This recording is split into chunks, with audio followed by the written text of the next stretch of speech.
Sahabat Al-Ma'tuk, mari berdonasi untuk keperluan serta kegiatan media Al-Ma'tuk agar kami dapat selalu menyajikan tayangan-tayangan yang bermanfaat bagi umat muslim. Caranya mudah, silakan klik link yang ada di kolom deskripsi atau scan barcode donasi yang berada tepat di layar Anda. Jazakumullah khairan wa barakallahu fikum. Alhamdulillah, nahmaduhu wa nasta'inuhu wa nastaghfiruh wa na'udzu billahi min shururi anfusina wa min sayyiati a'malina. May yahdihillahu fala mudilla lahu wa may yudlil fala hadiya lahu. Asyhadu an la ilaha illallah wahdahu la syarika lahu wa asyhadu anna Muhammadan abduhu wa rasuluhu la nabiyya ba'dahu. Ya ayyuhalladzina amanu taqullaha haqqa tuqatih wa la tamutunna illa wa antum muslimun. Amma ba'd. Fa inna asdaqal hadits kitabullah wa khairal hadi hadi Muhammadin sallallahu alaihi wasallam wa syarrul umuri muhdatsatuha wa kullu muhdatsatin bid'ah wa kullu bid'atin dhalalah. Hadirin jamaah salat zuhur rahimakumullah. Melanjutkan kajian kitab Riyadhus Shalihin pada bab fadli birri asdiqa'il abi wal ummi wal aqaribi wal zawjah wa sa'iri man yundabu ikramuhu. Masuk ke hadis yang ketiga dalam bab ini, Imam An-Nawawi rahimahullah berkata, wa an Abi Usaidin Malik ibn Rabi'ah As-Sa'idi qala baina nahnu julusun inda Rasulillah sallallahu alaihi wasallam idh ja'ahu rajulun min Bani Salimah faqala ya Rasulullah hal baqiya min birri abawayya syai'un abarruhuma bihi ba'da mautihima faqala na'am as-salatu alaihima wal istighfaru lahuma wa infadhu ahdihima wa silatur rahim allati la tusul illa bihima wa ikramu sadiqihima. Rawahu Abu Dawud. Dari Abi Usaid. Abi Usaid ini kuliah, namanya Malik bin Rabi'ah As-Sa'idi dari kabilah Sa'idah. Beliau adalah seorang sahabat terkemuka dari kalangan Ansar yang selalu hadir dalam peperangan-peperangan bersama Rasulullah sallallahu alaihi wasallam. Kendati demikian, tidak banyak hadis yang diriwayatkan oleh beliau, dan di antaranya hadis ini. Dia berkata, baina nahnu julusun, ketika kami duduk inda Rasulullah sallallahu alaihi wasallam, bersama Rasulullah sallallahu alaihi wasallam. Id ja'ahu rajulun min Bani Salimah, tiba-tiba datang seorang laki-laki dari kabilah Banu Salimah. Kabilah Banu Salimah itu tinggalnya sekitar 4 km dari Masjid Nabawi. Dan ini kabilah Banu Salimah yang turun tentang mereka ayat inna nahnu nuhyil mauta wa naktubu ma qaddamu wa atharuhum. Surat Yasin ayat 12. Inna nahnu nuhyil mauta, sesungguhnya kami menghidupkan orang-orang yang mati, dan kami mencatat apa yang telah mereka kerjakan, wa atharuhum, dan bekas-bekas mereka. Ayat ini turun bertalian dengan atau berhubungan dengan keinginan Banu Salamah yang disampaikannya kepada Rasulullah sallallahu alaihi wasallam. Karena Banu Salamah tinggalnya jauh ya, sekitar 4 km dari Masjid Nabawi. Sedangkan mereka ingin hadir setiap hari, setiap waktu sholat berjamaah dengan Rasulullah SAW. Dan bukan hanya itu, juga mereka ingin selalu mendapatkan ilmu dari Rasulullah SAW. Kalau jauh, lumayan 4 km misalnya subuh ke Masjid Nabawi, balik lagi, nanti zuhur masjid, itu balik lagi asar. Sementara waktu itu nggak ada motor, jadi kalau jalan kaki butuh waktu 1 jam. Nah, ketika keinginan itu mereka sampaikan kepada Rasulullah SAW, dan ini keinginan yang sangat baik ya, ingin dekat dengan Masjid Nabi untuk apa? Untuk bisa sholat berjamaah terus dengan Nabi, untuk bisa mengambil ilmu terus pada Nabi Sallallahu Alaihi Wasallam. Tapi jawab Rasulullah Sallallahu Alaihi Wasallam apa? Bani Salimah diyaraku tuktab asaruku. Wahai kaum Bani Salimah, diamlah di perkampungan kalian, tetaplah di rumah-rumah kalian, tidak usah pindah ke dekat Masjid Nabawi, karena jejak-jejak kalian, langkah-langkah kalian akan dicatat oleh Allah Subhanahu wa Ta'ala. Artinya jejak langkah dari rumah 4 km jalan ke Masjid Nabawi itu semua akan dicatat sebagai amal soleh. Dan saat itu turun ayat inna nahnu nuhyil mauta wa naktubu ma qaddamu wa atharahum. Jadi Bani Salimah itu kabilah yang sangat bersemangat untuk beramal soleh bersama Rasulullah SAW.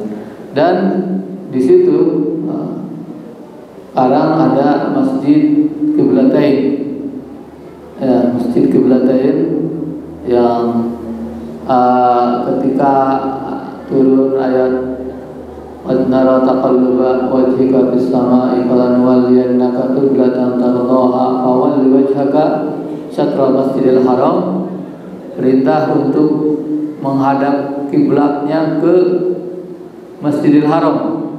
Karena sebelumnya ya, ketika di Mekah dan 16 bulan di Madinah, Rasulullah SAW salat menghadap ke Baitul Maqdis. Baitul Maqdis yang sekarang dikuasai oleh Israel, laknatullah alaihi. Ketika turun ayat itu di Masjid Nabawi juga Rasulullah SAW sholat dan berputar. Nah, di Bani Salimah itu juga sedang dilaksanakan sholat. Lalu ketika mereka di awal sholat menghadap ke Baitul Maqdis, menghadap ke sebelah utara.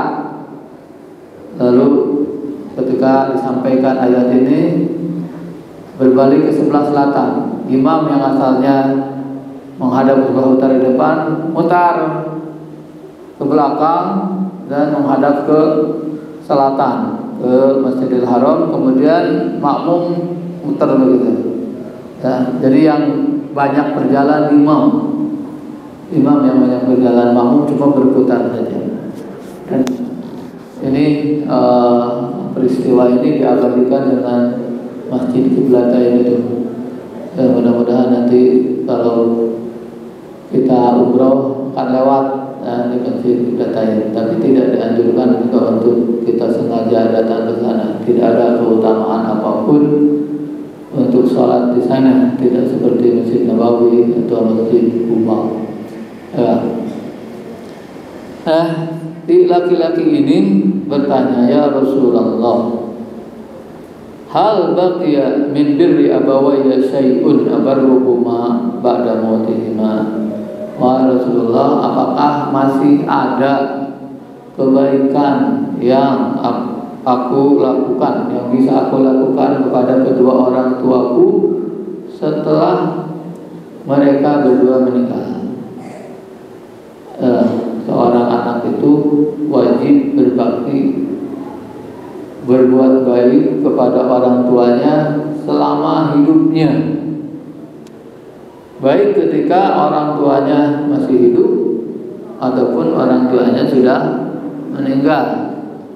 Karena amalan atau kebaikan anak yang ditujukan untuk orang tuanya ini tidak terhalang.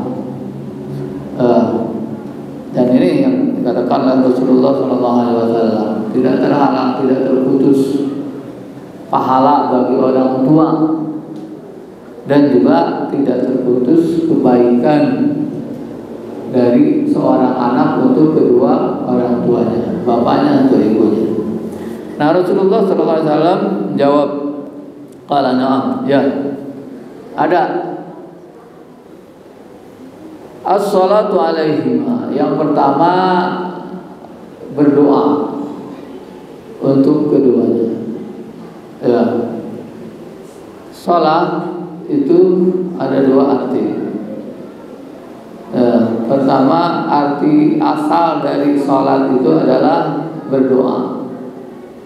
Kemudian arti istilahi untuk salat itu salat.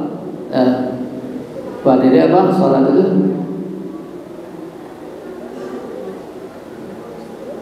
Apa salat itu? Makna lugawi salat itu berdoa. Makna istilahi apa salat? Itu yang tadi kita sholat itu zuhur, asar itu sholat. Kalau didefinisikan apa?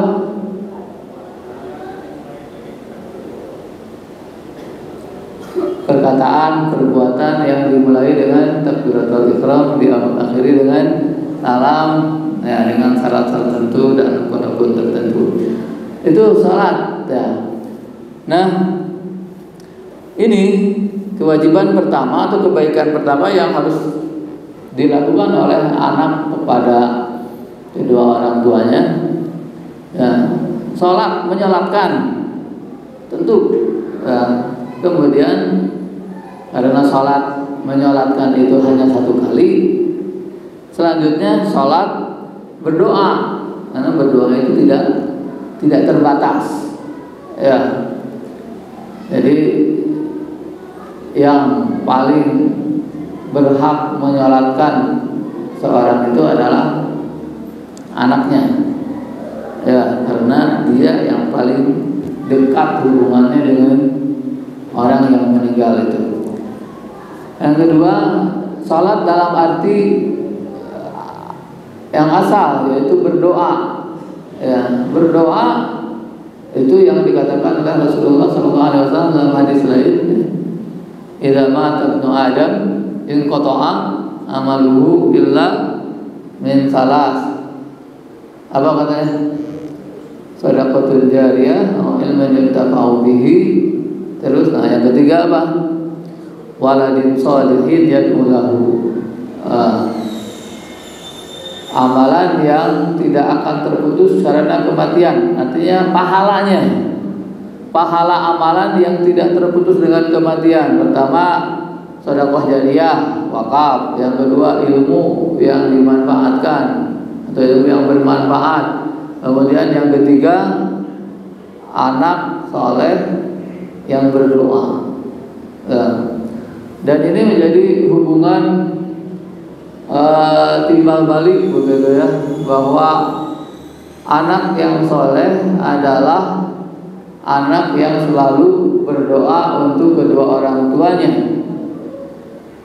Kesolehan anak ditentukan oleh sebanyak apa dia berdoa untuk orang tuanya. Ya, seorang anak itu semakin soleh kalau semakin banyak berdoa untuk orang tuanya.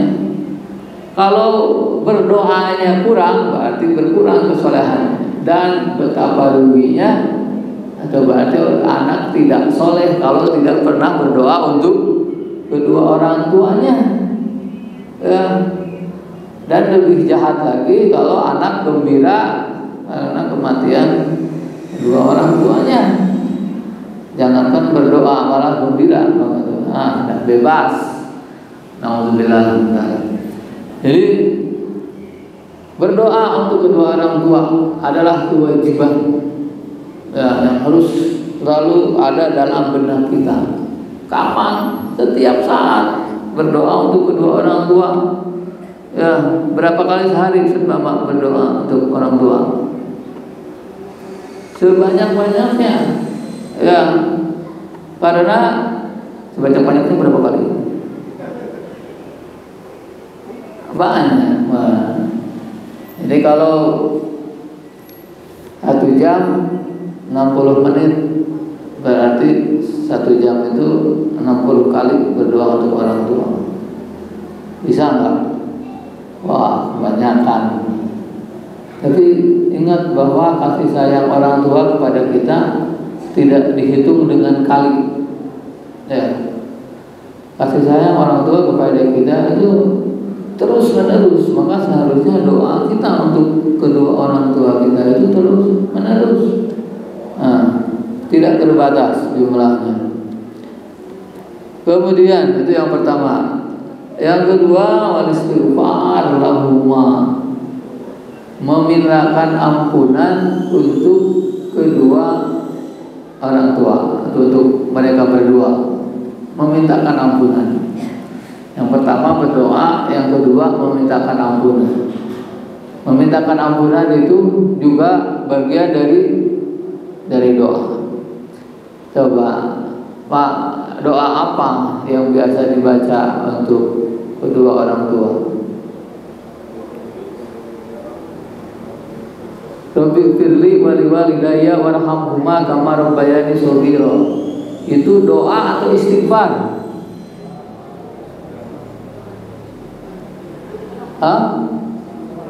Istighfar minta ampun. Rabbi firli artinya apa? Rabbi firli wali walidayya. Ya Rabb, ampuni aku dan kedua orang tuaku. Itu doa atau istighfar?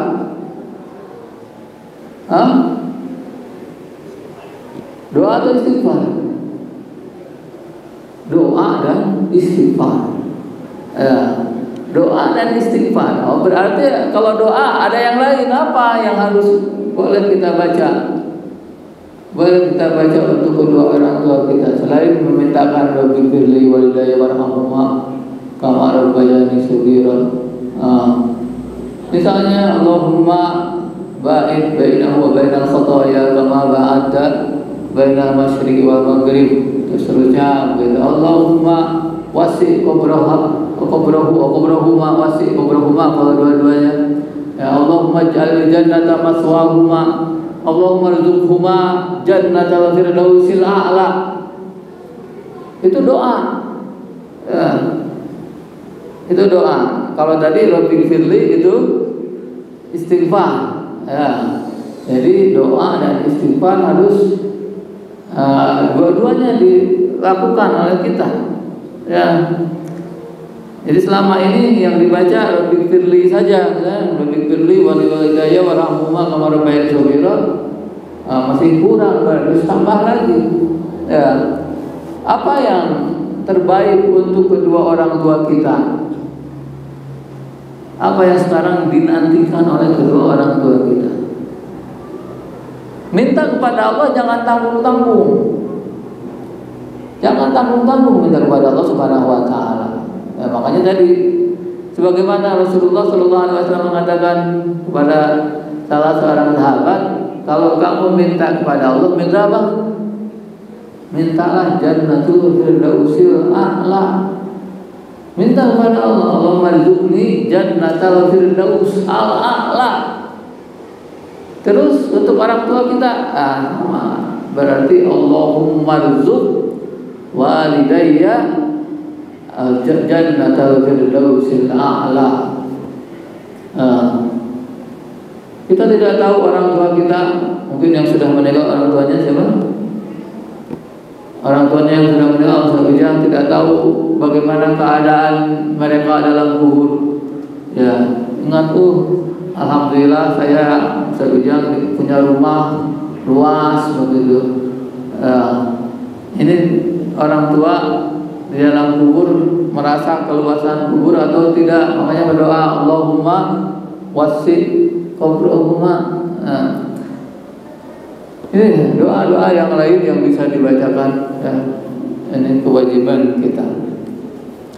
Kemudian yang ketiga, wa infadhu ahdihima, melaksanakan janji keduanya.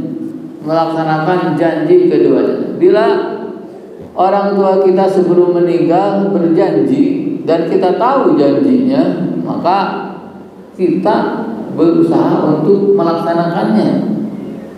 Ya, kalau misalnya orang tua Pak Dede berjanji kepada Ustaz Ade misalnya akan ngasih uang 1 juta, Pak Dede dengar, orang tuanya janji belum ngasih uang padahal sudah janji, maka sebagai bentuk kebaikan kebaktian seorang anak, maka Pak Dede datang mau Ustaz nih, orang tua dulu janji mau ngasih uang 1 juta, saya kasih ke Ustaz 2 juta aja, yang 1 juta itu mewakili orang tua, membayarkan orang tua, yang 1 juta lagi dari saya. Boleh itu, ya. Jadi melaksanakan janjinya, begitu juga melaksanakan kewajiban yang belum dilaksanakannya. Contoh seperti kalau orang tua belum haji misalnya, haji itu kewajiban. Dan ini pernah terjadi zaman Rasulullah SAW. Seorang perempuan datang pada Rasulullah dan berkata, ya Rasulullah, Inna ummi matat walam tahuj, hal ahuju anha. Ya Rasulullah, ibuku meninggal dan belum melaksanakan haji, apakah aku melaksanakan haji untuknya? Rasulullah menjawab balik bertanya, ara'aiti in kana ala ummiki dayn, apa kunti qadiyatan anhu?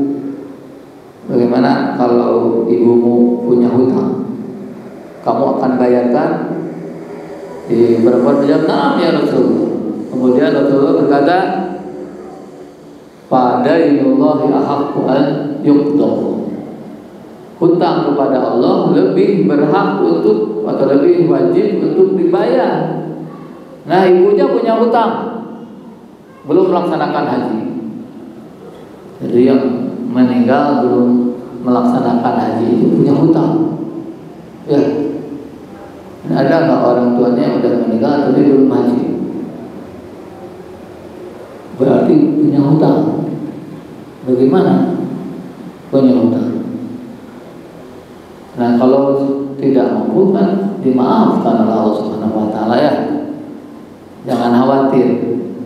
Hutang itu, kalau hutang ke manusia tidak akan dihapus, tidak akan ada pemutihan sampai hari kiamat. Tapi kalau hutang kepada Allah Subhanahu Wa Taala, ada pemutihan dengan sendirinya ketika tidak mampu dimaafkan. Akan tetapi seorang anak yang berbakti kepada orang tuanya dibolehkan, diberikan kesempatan untuk membayarkan hutang itu. Hutang haji yang jelas, umroh juga begitu, yang sama dengan haji. Nah, itu salah satu bentuk dari infadu ahdihima, melaksanakan janji mereka berdua. Kemudian yang keempat, wasilatur rahim, wasilatur rahimi allati la tusul illa bihima, menyambung hubungan kekerabatan yang tidak tersambung kecuali oleh keduanya. Ya. Siapa yang dimaksud? Orang yang punya hubungan kekerabatan dengan kedua orang tua kita. Siapa? Ke atas ada kakek dari bapak, kakek dari ibu, atau kakek nenek dari bapak, kakek nenek dari ibu. Terus kalau masih ada bapaknya, kakek, ibu, kakek nenek ibu, ibunya kakek nenek ibu, kalau masih ada. Ya. Itu. Terus sampingnya adik kakaknya, paman, bibi, tua. Nah, itu orang-orang yang harus kita sambungkan hubungan kekerabatan, harus kita baiki, kita berikan perhatian sebagaimana kita berbuat baik kepada orang tua, maka ketika mereka ada, ketika mereka tidak ada, kita berbuat baik kepada orang yang punya hubungan dengan kedua orang tua kita. Kemudian yang kelima, wa ikramu shadiqihima, menghormati atau memuliakan teman mereka.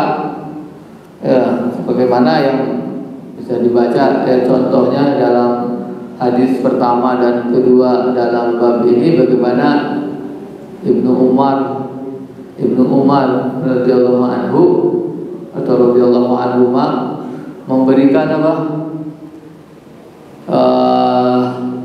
Keledainya sama sorban atau pengikat kepalanya pada seorang, ternyata orang itu adalah anak dari teman bapaknya, anak dari teman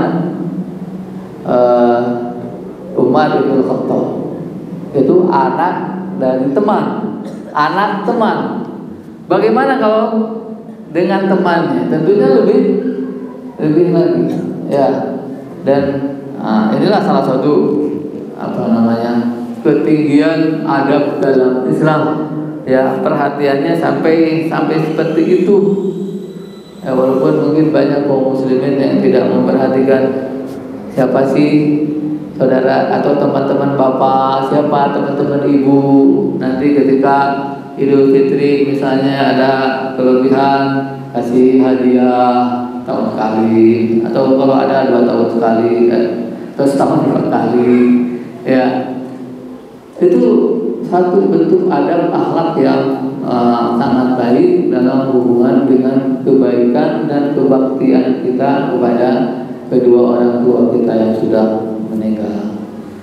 Ya, ini kajian kita siang hari ini, mudah-mudahan bermanfaat.